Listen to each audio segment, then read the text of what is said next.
en fait umuhamagaro twe dufise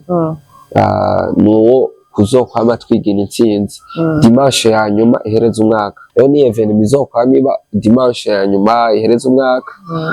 twise ijoro ryo kunesha ni edition ya mbere donc mu prévoir ko izoguma ikintu kizoguma kibandanya mugabo ijya le 31 izohaba bon twe le 31 ntabwo tuzoveya tuzokeshereza mu mihani wacu guhamwe n'imiryango nibaza yuko igihe Imana ibiguhamagaye bifise strategy bifise uburyo yatunganije ingene uzobaho n'ibyo utegerezwa kuzokora sinigera numva yuko hari ico nshoboye cyane ariko nama numva ko hari ico nshoboza baza yuko tunakuye mu bikorwa by'Imana no mu buzima bwa misi yose bya n'ibintu bishobora kudushikira ugasanga uriko urakora iki baragutelefone kubw'ikindi kintu kanaka igihe cyose ibintu we n'ibyo bishitse wama uhiga ingene ushobora kubijera rero nta muntu n'umwe afise ubwenge bwo kujera ibintu we n'ibyo mu gihe adahawe ubwenge buva ku Mana nagerageje kuraba kuri affiche abonye imirongo twagiye twisunga muri Genèse 32 26 28 na Luc 4 18 à 19 nuko abantu bamenya icyo Imana yaje gukora ku bugingo bwabo hama bakabaho biteguriye umwaka wo kwemerwa n'Imana no wavuga bati ngo naje kumenyesha ngo abari ngo yuko no munsi ngo babohowe impumyi nazo zihumuka aha cyaheraza bavuga ati ngo ni umwaka wo kwemerwa n'Imana bon nje ndabyemeza 100% yuko ata evenement ya gospel itegerezwa kurihisha hariho inzira nyinshi abantu boshobora guterera mu gikorwa tababwiye ati kwinjira naya ubu unye koze evenement amukababwira ati ndafise limikashi abumva ko muri uwo muhamagaro tubyumva kumwe mushobora guterera kugira ngo ibintu bigende neza ama déplacement ama unité ama affiche nibyo ukurikirana amakuru henshi hatandukanye ariko ugeze hano uraruhuka kandi uhamenyera byinshi bitandukanye turimbonesha kure Mary Princess Navin TV ushobora kudukurikirana biciye kuri Facebook, YouTube, Instagram, X na TikTok. Mwakoze kuduhitamo mugire ibihe byiza. Shalom bakunzi ba Mary Princess Navin TV ndabaramukije ndabahaye miliyoni bwakebanye namuherereye ushobora kuba ari mu gihugu cacu canke mu mahanga ariko nyemerera ndakwakire ndakubwira ko ndakwegereje cyane Mujenga w'Imana Honorine musanzwe mumenyereye muri Gospel News akaba ari nayo uno munsi turimo aho muri Gospel News nko mubizi tuba dufise indirimbo zishasha tubashikiriza canke amakuru mashasha canke ama evenement bari kugenda tegurwa n'abakozi batandukanye canke n'abaririmbyi batandukanye uno munsi rero ndi kumwe n'umutumire hari igikorwa kanaka cyo kutwiganira rero murabizi ko tumutumira kugira ngo aduhe umuco atubwire ingene vyagenzwe ashobora gutegura ico gikorwa cyangwa asanga ari muri bamwe bashoboye kugitegura rero akatubwira ido n'idi vyagenze canke objectif vyinshi muramaze kuvyumva ingene ibibazo twisunga mu kubaza abatumire rero nta vyinshi mvuze ndagutumire kugira jamais ya commentaire partage hamwe no kugira s'abonner ndagira abantu bataragira subscribe kuri chaîne yacu ndagutumiriye rero hanyuma ikindi ucu partage inshuti zawe abagenzi bawe no munsi hari umugenzi ufise atarabona kukurikirana Gospel News ni mwanya nyene umurungikira link rero kugira ngo abone ikiganiro kandi bigende neza cyane so reka rero nakire umutumire atwidondore aturamutse kazi Shalom amazina nitwa Vikane Bitanga ndi umuririmbyi mwanditsi mucuraranzi w'indirimbo mpimbaza yego mwakoze kunyakira wow tuvuze Vikara tuvuze ko ari umuririmbyi umwanditsi tuvuze Vikapa yuko akorera Imana n'umukozi w'Imana en general mu buzima busanzwe Vikaninde Vika ni umunyeshuri w'ishure rya Bibiliya hampande y'ibyo ndi muvuga butumwa bisanzwe okay umuhamagaro myinshi ni gute wabone kuvize umuhamagaro canke ni gute ushobora gufatikanya umuhamagaro yose mu mwanya umwe ukayikorera nibaza yuko igihe Imana ibiguhamagaye bifise strategy ufise uburyo yatunganije ingene uzobaho n'ibyo utegerezwa kuzokora. Rero sinigera numva yuko hari ico nshoboye cyane, ariko nama numva ko hari ico nshobozwa. Yego. Donc c'est nko bavuga ngo bise dushobotswa n'uduha inkomezi. Bika nta ntibiragira igihe ukumva vyose birahuriranye umwanya umwe ko ndazi umuntu sivyo, kandi rero umuntu haragira igihe agira intege zitandukanye, ntavuze intege nke zo mu mwuka ariko iz'umubiri, ugasanga kimwe uraronderwa, ikindi uraronderwa, byose bihuriye mu mwanya umwe, urabuze ingene ushobora kubikadana. Iyo challenge ntiragushikira ngo ushobore kurana. Nibaza yuko tunakuye mu bikorwa by'Imana no mu buzima bwa misi yose, ibyo n'ibintu bishobora kudushikira, ugasanga uriko urakora iki, baragutelefone kubw'ikindi kintu kanaka. Rero igihe cyose ibintu bene n'ibyo bishitse, wama uhiga ingene ushobora kubijera. Rero nta muntu n'umwe afise ubwenge bwo kujera ibintu bene n'ibyo mu gihe adahawe ubwenge buva ku Mana. Yego, nico gituma Dawidi wewe yisabiye ati icyo mu bwenge. Rero muri uwo mwanya iyo bimpuriye ko numva yuko Imana nishobora kumushoboza ingene ubwenge bwo gushobora kujera ivyo bintu, n'ahandi no mu buzima bwa misi yose n'ibintu bishikira abantu bose. Yego. Wow, donc ni gushobozwa nkuko nta ijambo ravuga ati dushobozwa byose n'uduha inkomezi. Rero iyo ushobojwe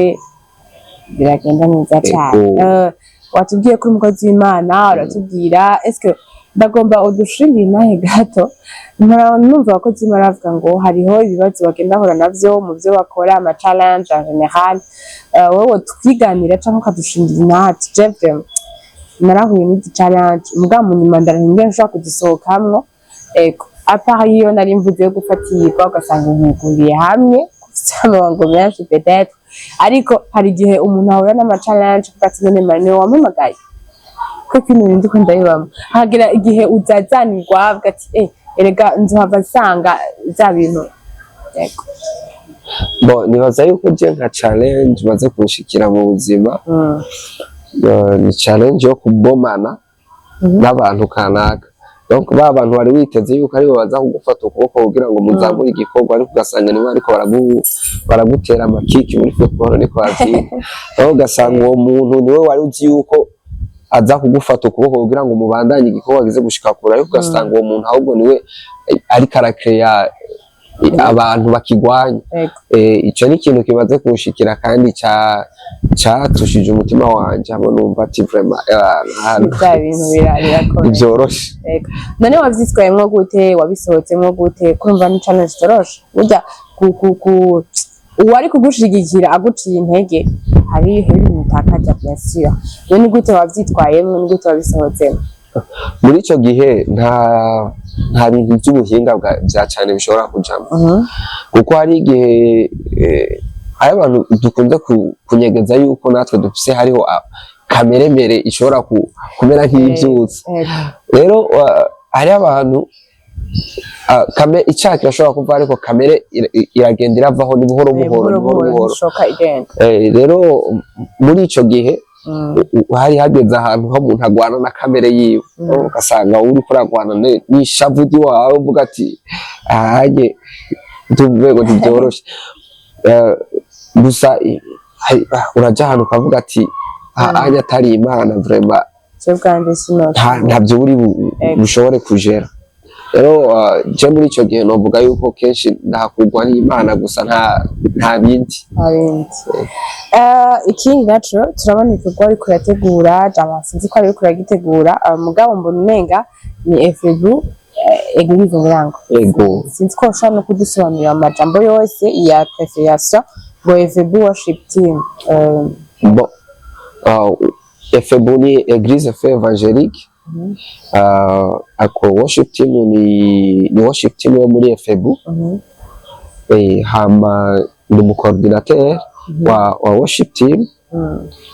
Urumva itunganya ry'ibikorwa mba ndaririmwo cyane. Nahita bavuze yuko uri mu mabango menshi, rero biroroshye cyane. None ndakubaze, mbona umenga niveye ariko nkabona izo wa level 9. Est-ce que twatuzi ko twese ndavuga uko umwaka urangiye cyangwa umwaka urarangira, ama eglise menshi yategura amaveye tukaba tuzi ko amavenoshi aba le 31 vers le 1er ariko mwebwe mwayishyize le 29 donc izoba le 29 mw'ijoro rya le 29 na le 30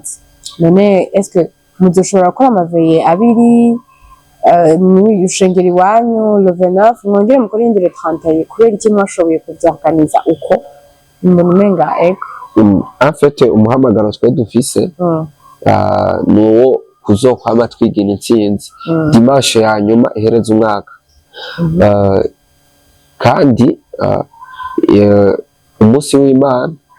twagombye nawone kuha agaciro umunsi wa nyuma ihereza umwaka twagombye kuha agaciro rero ni evenement izokwama iba dimanche ya nyuma ihereza umwaka twise ijoro ryo kunesha donc urumva si bibaye rimwe bon iyi ni edition ya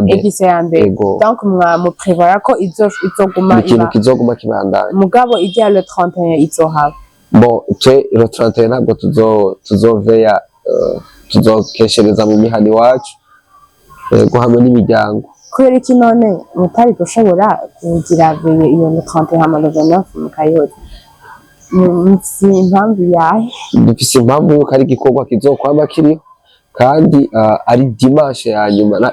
ni umunsi wa nyuma twita umunsi w'Imana wa nyuma uhereza umwaka en fait nubwo le 31 izogwa ari dimanche mu kuvuga le 31 umunsi uzogwa ari dimanche tuzokesha ari dimanche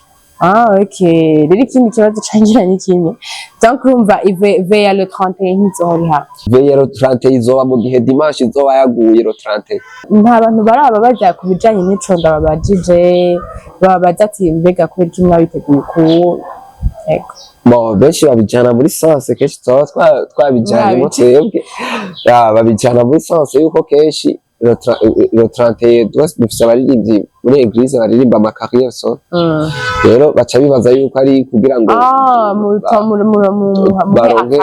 tubaha ama opportunity yo kwitaba ayandi ma evenement ariko ntabwo ari iyo impamvu nuko twahisemo umunsi w'Imana wanyu uhereza umwaka biryoje cyane watubwiye ko intumbero ari uko umuha agaciro umunsi w'Imana wa nyuma uhereza umwaka none est-ce iyindi minsi nta gaciro ifise bon iyindi minsi ku Mana yamifise agaciro ariko kubahiriza umunsi w'isabato twe isabato yacu yaguye igwa dimanche rero iyo kuba twayihaye agaciro numva ari byo bwiza gusumba neza cyane est-ce mu kubitegura nta bintu mwabonye by'intambamyi ushobora kuzohaba canke nta bintu by'intambamyi muzoba byarahabaye mu gutegura ico gikorwa canke mwabihurije hamwe kurumva ko benshi bakeneye le 31 nyene haba hariho habaye bamwe mwitegura le 29 mwabitoye muvyumvikanye mwese nk'umwe mu bakandidata bashobora gukandana muri eglise en fait hari ibintu Imana itarinda kutugisha inama ariko ishira ko nyene uko nyene hama mukabitora uko nyene kandi mukavyakira uko nyene kubera atari igikorwa c'umubiri mu gihe turonse message tubwira ko twokora dimanche tuyikorera ko uko nyene ataco kuyigwanya kibayemwo numva ivyo biriyujuje mu bisanzwe n'ibyo mugabo urumva hari abantu bashaka kugira amayiriza bakiba imbwa ni nziza nkunda kubwira abantu batukurikirana ni byiza ko wumvira ubugombe bw'Imana burya no munsi Imana irashobora kukubwira ikintu utanashaka wanashoboye mugabo Imana iba itubonera imbere hacu iba ifite impamvu izanye ico kintu rero ni byiza kumvira ubugombe bw'Imana tukagendera mu bugombe bw'Imana inyuma yaveye mbona umenga ni overcome nights mwiteze iki nka bamwe muri ko murayitegura tugerageje kuraba kuri affiche mwarabonye imirongo twagiye twisunga muri jeunesse 32 26 28 na Luc 4 18 à 19 nuko abantu bamenya icyo Imana yaje gukora ku bugingo bwabo hama bakabaho biteguriye umwaka wo kwemerwa n'Imana niho wavuga ati ngo naje kumenyesha ngo abari no yuko uno munsi ngo babohowe ngo impumyi nazo zihumuka urumva ngo ahacyaheraza bavuga ati ngo ni umwaka wo kwemerwa n'Imana nuko tubwira abantu yuko bakwiye kwinjira mu mwaka wo kwemerwa n'Imana kandi bera kuko ibyo yatubwira ati tuvuze ngo ko atacaha tugira ngo twaba twisunga Imana umubeshi bisigura rero yuko mu kugira ngo tubeho mu mwaka wo kwemerwa n'Imana dutegerezwa kubamwo twera rero umaze kwezwa ubuhejeje kunesha niyo mpamvu twabyise ko ari ijoro ryo kunesha yego rero dukeneye yuko abantu binjira mu mwaka mushasha umwaka wo kwemerwa n'Imana hama bakagenda bigira intsinzi ko baneshe yego wow ni nziza cyane eske ino munsi iyo veye overcome night itumiwe ku bantu basengera muri FB gusa canke umuntu wese avyifuza arashobora kuzohaba si abantu basenga muri FB gusa abarundi bose abanyamahanga bose bashoboye kuhashika barahawe ikaze mbere ushima atarabo muri FB gusa nuko twatumiye n'abatumire batandukanye yego kiraho nyine kijanye n'abatumire mu tubwira abatumire mwashoboye gutumira n'icumi sinzi kugira ngo mubatumire icambere cyoco cyari igikorwa kidasanzwe ko abo twari gutumira bari benshi ariko hari icyo twita gutoranywa n'Imana mukumva mugoberewe guhamagara abantu kanaka rero twisunga ukugoberwa kwa mpwemu yera ukumva twobwira naka yego twaciye dutumira witwa Blaise muri Philadelphia turatumira Hope Sound muri Eglise Evangelique des Amis mu Kamenge turatumira Modestine turatumira CVT bon turatumira na Frank ego novuga yuko n'abandi benshi bazaba bahari bitandukanye soneka twikirana ntazogwe canke ntadareke hari ikintu bakunze ngo je ntumvise ujya mu muntu ujya mu tumire ntumvise ujya sindoze yo mbere abuvuze ni bake cyane para ko yabo twatumiye yego hari abandi batari kuri yego hari abandi ma worship team benshi twatumiye hariho n'abari kuri affiche bandi ntibaniyibutse petete ego aba Jacques n'abandi ntareka twikirana ntazivuge ngo kandi ikindi naco je nkunze kuvuga burya twese nivyo ego umuntu arashaka kugira umuntu aprefera canke akunda nk'umuririmbyi kanaka canke umukozi w'Imana kanaka mugabo si cyo byotuma bikubera impamvu yo gusiba ahantu ngo je sinshobora kuja hajya ahantu igikuru nuko baduha ibyo bafise muri ico batekeye muri bo donc umutumire canke umuririmbyi arinze aje imbere nuko aba afise ico Imana yatekeye muri bo rero ni vyiza canke si vyiza ko tujija abantu oya ngo batatumiye ujya yumva kandi arage karavuga ati hari n'abandi ntavuze hari abatari kuri affiche bazoba bahari ikindi naco shaka kubaza bakunze kubaza ikibazo nk'iki mugangira ngo nuko ari veye hariho abaririmbyi benshi canke amashengero menshi ategura amavenima kanaka hanyuma bakarihisha sivyo mwebwe namwe ngira ngo nuko ari veye nk'umurongo wo mu bihera sinzi kubera iki mutashoboye gufata ico gikorwa fate nk'ubu y'abatariveye canke umva n'ikorwa mwifuza kuzokwama mukora buri mwaka est-ce que that's ko bitwara uburyo bwinshi sivyo gutegura podium ibintu byinshi biratwara uburyo bwinshi ndashaka ko bazi ikibazo nkunda ko abantu batandukanye abayizi batandukanye canke abategura ama-evenema iyo ubonye nk'aho urateguye evenema si nka vika yateguye evenema uwo muririmbyi bazitegura canke izo zitegura birashitse urarihishije abantu tujewe evenema yanje kwinjira n'amafaranga rero hari amamiliyoni canke ibiganiro biba mu bantu ngo yavika ntari kuduhisha urumva yabiherewe ubuntu nawe nabitangira ubuntu wowe ubivuga kwiki nk'umwe mu baririmbyi canke nk'umwe mu bategura ama-evenema nk'umucoordinateur iyo wumvise uteguye evenema akavuga ati bikava ibintu yakoze sivyo ntiyari kutubihisha ubivuga kwiki wewe bon nje ndavyemeza 100% yuko ata evenema ya gospel itegerezwa kurihisha donc ntiyorihishwa oya gusa hariho inzira nyinshi abantu boshobora guterera mu gikorwa utababwiye ati kwinjira naya nk'ubu unye ukoze evenement amukababwira ati ndafise limikashi abumva ko muri uwo muhamagaro tubyumva kumwe mushobora guterera kugira ngo ibintu bigende neza ama déplacement ama unité ama affiche publicité ama instrument ukavuga ati je ndashyizeho nka nimero ya limikashi nimero ya konti abantu barashobora guterera ndabyumva cyane gusumba ko uvuga ati ngo binjire kuri aya kuko Imana ntishobora kukubwira ati genda ukora iki itaravye ico ufise yego igihe abisirayeli bari bakeneye kujabuka Imana yarabajije Mose ati ufise iki ati je mfise inkoni